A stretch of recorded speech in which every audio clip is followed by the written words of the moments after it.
नरेंद्र मोदी को लेकर जेडीयू और बीजेपी में बढ़ी तकरार। नीतीश कुमार के खिलाफ बीजेपी ने जारी किया कड़ा बयान। बिना नाम लिए नीतीश कुमार ने नरेंद्र मोदी पर बोला था हमला। बीजेपी ने नीतीश की टिप्पणी की खारिज। मीडिया से रूबरू हुई बीजेपी प्रवक्ता निर्मला सीतारमण। कहा नरेंद्र मोदी के खिलाफ की गई टिप्पणी खारिज करती है पार्टी। बीजेपी ने कहा मुख्यमंत्री पर नीतीश की टिप्पणी दुर्भाग्यपूर्ण, बिना नाम लिए साधा था निशाना। बीजेपी बोली एनडीए की मुहिम को कमजोर न करे जेडीयू। भ्रष्टाचार में डूबी यूपीए सरकार को हटाने पर ध्यान दे।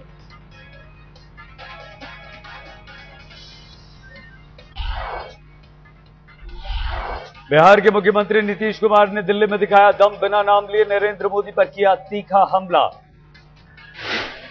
पीएम पद पर नीतीश कुमार ने की अपनी राय साफ। कहा जोर जबरदस्ती से नहीं चलेगा देश, टोपी भी पहननी पड़ेगी। नीतीश ने कहा अटल जी जैसा चाहिए प्रधानमंत्री, राजधर्म के पालन का पढ़ाया था पाठ। मोदी का नाम लिए बगैर पीएम पद की दावेदारी पर बोले नीतीश। कहा सबको साथ लेकर चलने वाला चाहिए प्रधानमंत्री। नीतीश कुमार ने कहा हमने देश को जोड़ा है, तोड़ा नहीं। हवा बनाने से नहीं चलेगा देश। महिला आरक्षण को लेकर भी नीतीश ने मोदी पर साधा निशाना। कहा लोग अभी सोच रहे होंगे अपने 50% आरक्षण देकर करवा दिए 2 चुनाव। नीतीश ने मोदी के दावों को भी निकाली हवा। कहा जीडीपी बढ़ाने से नहीं, हर किसी के विकास पर होना चाहिए जोर। नीतीश ने कहा बिहार में समंदर नहीं है तो क्या करें, कारोबार नहीं मेहनत से कर रहे हैं विकास। एनडीए गठबंधन पर भी नीतीश की धमकी। कहा रास्ता बदलने की कोशिश होगी तो कठिनाई के लिए तैयार रहें।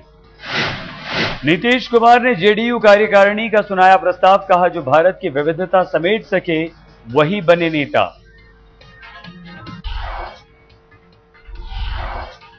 पीएम की दावेदारी पर जेडीयू ने बीजेपी को दी डेडलाइन। राजनीतिक प्रस्ताव में कहा दिसंबर तक तय हो नाम।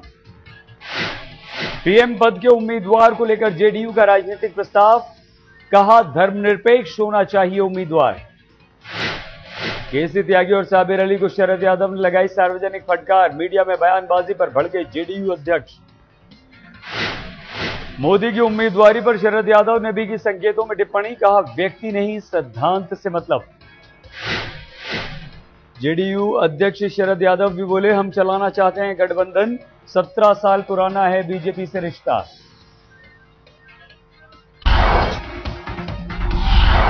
दिल्ली में जेडीयू कार्यकारिणी की 2 दिन की बैठक। पहले दिन पार्टी ने दंगों को लेकर मोदी पर साधा था निशाना। बिहार सरकार के मंत्री नरेंद्र सिंह ने कहा जेडीयू ने नहीं रखा है कोई लाग लपेट, नीतीश ने साफ कर दिया है स्टैंड। जेडीयू नेता शिवानंद तिवारी ने कहा नीतीश ने नरेंद्र मोदी का नहीं लिया नाम, लेकिन पार्टी की मंशा बिल्कुल साफ है। शरद यादव की फटकार के बाद बदले साबिर अली के सुर। कहा जो करेगा विकास वही बनेगा प्रधानमंत्री। नीतीश कुमार के भाषण के बाद पटना में खुला मोर्चा। मुख्यमंत्री आवास के बाहर नरेंद्र मोदी का टंगा पोस्टर।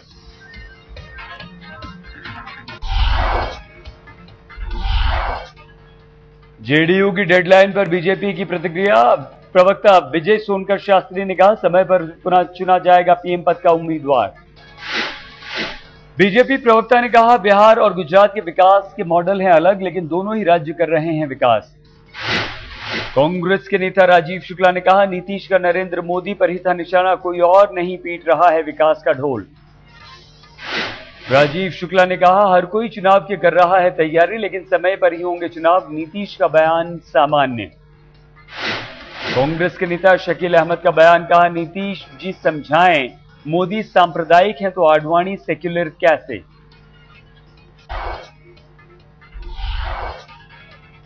अब यूपीए में भी उठा पीएम पद का मुद्दा। शरद पवार ने दी जल्द बैठक बुलाकर उम्मीदवार तय करने की सलाह। शरद पवार ने भी दिए समय से पहले चुनावों के संकेत। बोले संसद में हम कमजोर, चुनाव के लिए रहना होगा तैयार। पीएम पद के लिए राहुल और मोदी की जंग पर जयराम रमेश का अजब बयान। कहा ब्यूटी कंपटीशन नहीं है चुनाव, 2 पार्टियों में होती है टक्कर। 19 अप्रैल को उज्जैन की अदालत में सरेंडर कर सकते हैं दिग्विजय सिंह। बीजेपी युवा मोर्चा समर्थकों की पिटाई के लिए उकसाने का है आरोप। कोयला घोटाले में पूर्व मंत्री संतोष बागरोडिया से सीबीआई की पूछताछ, कंपनी की गड़बड़ी बताए जाने के बाद भी नजरअंदाज करने का आरोप। महाराष्ट्र के उप मुख्यमंत्री अजीत पवार का प्रायश्चित, सतारा के कराड़ में वाईबी चव्हाण की समाधि पर एक दिन का कर रहे हैं उपवास। उपवास पर बैठे अजित पवार बोले, योजना पहले से नहीं थी, ये योजना अंबेडकर जयंती पर कर रहा हूं आत्म मंथन। अजीत पवार के उपवास पर बोले तारिक अनवर, माफी मांग चुके हैं महाराष्ट्र के डिप्टी सीएम, कर देना चाहिए माफ। अजीत पवार के उपवास पर बीजेपी का निशाना, कहा नाटक कर रहे हैं महाराष्ट्र के डिप्टी सीएम। आपत्तिजनक बयान को लेकर उपवास कर रहे हैं महाराष्ट्र के उप मुख्यमंत्री, किसानों के पानी मांगने पर दिया था बयान, बाद में मांगी थी माफी।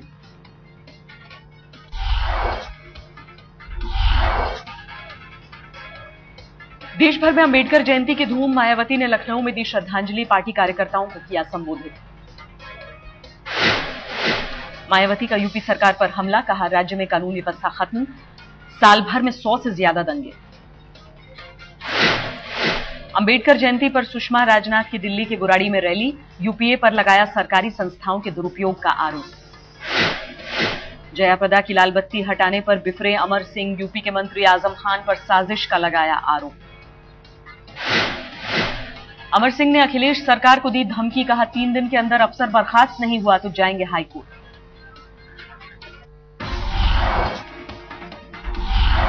समाजवादी पार्टी के नेता नरेश अग्रवाल का बयान, कहा ब्लैकमेल करती हैं मायावती, उनके आरोपों की चिंता नहीं। विवादित बयान पर यूपी के बर्खास्त मंत्री राजाराम पांडे की सफाई, कहा मैंने कुछ गलत नहीं कहा, मीडिया ने गलत तरीके से दिखाया। बदजुबानी में बर्खास्त हुए यूपी के मंत्री राजाराम पांडे, प्रतापगढ़ में अभिनेत्रियों पर की थी अभद्र टिप्पणी।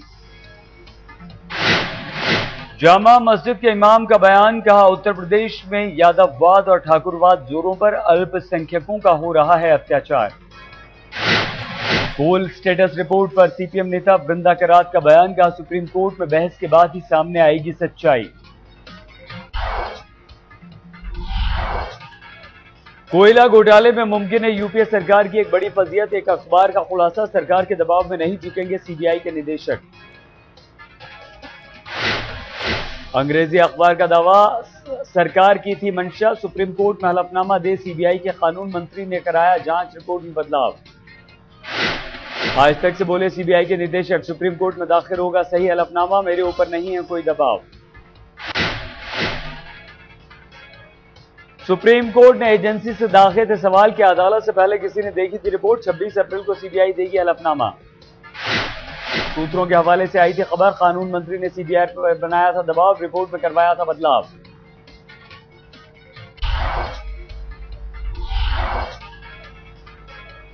सीबीआई ने कुंडा के सीईओ जियाउल हक हत्याकांड की गुत्थी सुलझाई, चश्मदीद अर्जुन के मुताबिक प्रधान के बेटे ने मारी थी गोली।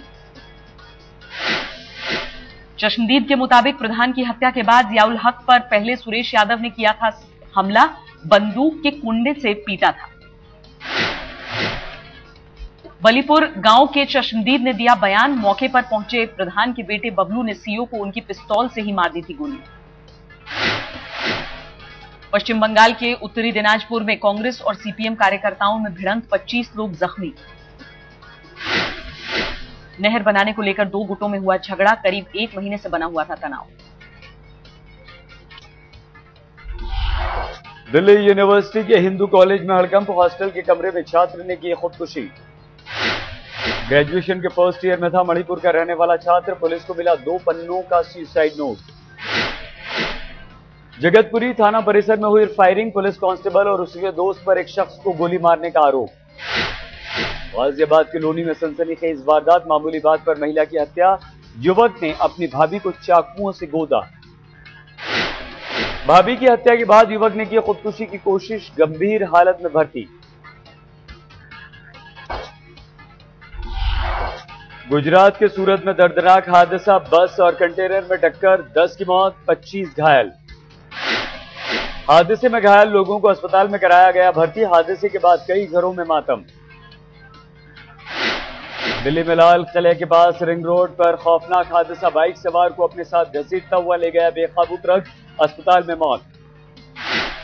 ट्रक की चपेट में आने के बाद बाइक में लगी आग, बाइक पूरी तरह जलकर खाक, ट्रक का ड्राइवर मौके से फरार। दिल्ली में गीता कॉलोनी फ्लाईओवर के पास दो ट्रकों की भिड़ंत, हादसे में एक महिला की मौत।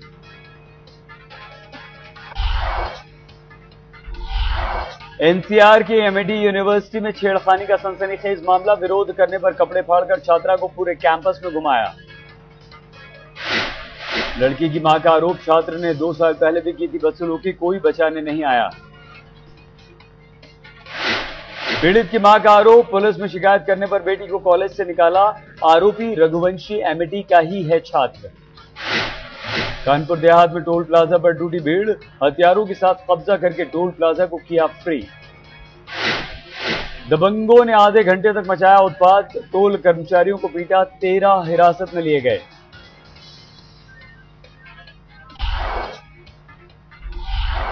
दिल्ली में बेकाबू ट्रक ने ऑटो को मारी जोरदार टक्कर, हादसे में ऑटो चालक की मौके पर ही मौत। दिल्ली के उस्मानपुर इलाके की घटना, पुलिस ने ट्रक ड्राइवर को किया गिरफ्तार, हेल्पर भी हिरासत में। ऑटो को टक्कर मारने के बाद तेज रफ्तार ट्रक ने सड़क पर मचाया कोहराम, चश्मदीदों के अनुसार नशे में था ड्राइवर और हेल्पर भी। महाराष्ट्र के चंद्रपुर में 6 लोगों की जान लेने वाला आदमखोर तेंदुआ पकड़ा गया, वन विभाग की टीम ने पकड़ा। आदमखोर तेंदुए के हमले में मरने वालों में 5 महिलाएं शामिल, हमले के बाद ग्रामीणों में दहशत।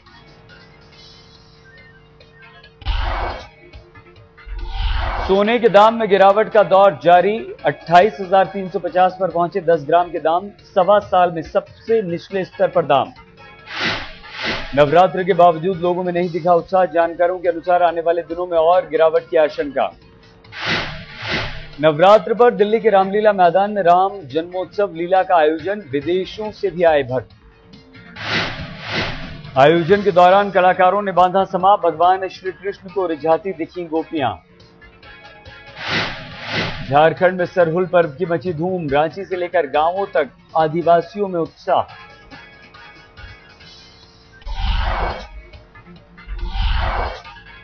राजधानी दिल्ली में फिर से हुई बेमौसम बरसात, अचानक ही कुछ जगहों पर तेज बारिश से मौसम का बदला मिजाज।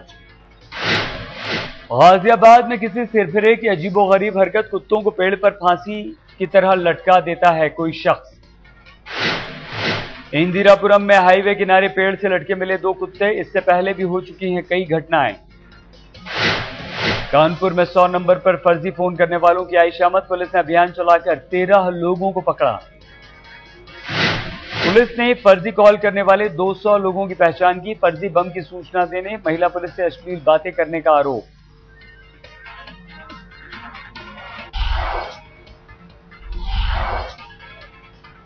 कोलकाता में नाइट राइडर्स का कमाल, हैदराबाद सनराइजर्स को 48 रनों से हराया। टॉस जीतकर कोलकाता ने पहले बल्लेबाजी की, सनराइजर्स को 181 का दिया था टारगेट। ईडन गार्डन में बोला गौतम गंभीर का बल्ला, 6 चौके 1 छक्के की मदद से पूरी की हाफ सेंचुरी। कैलिस और मॉर्गन ने भी खेली बेहतरीन पारी, कैलिस ने 41 और मॉर्गन ने 47 रन ठोके। हैदराबाद सनराइजर्स के बल्लेबाज नहीं कर सके कमाल, 132 रन पर 7 विकेट गिर गए।